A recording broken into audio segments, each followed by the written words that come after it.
আসলে হয়তো অনেক সময় ব্যস্ততার কারণে আমরা অনেক বিষয় নিয়ে কথা বলতে পারি না।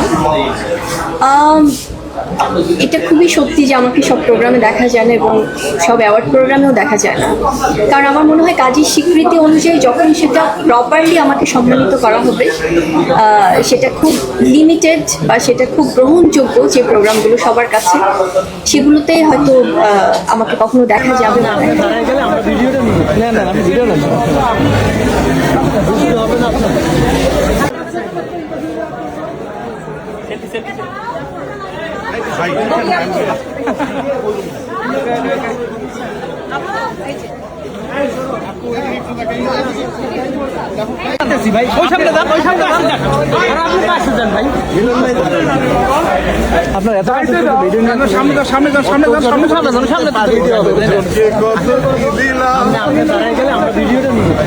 ভিডিও নেন।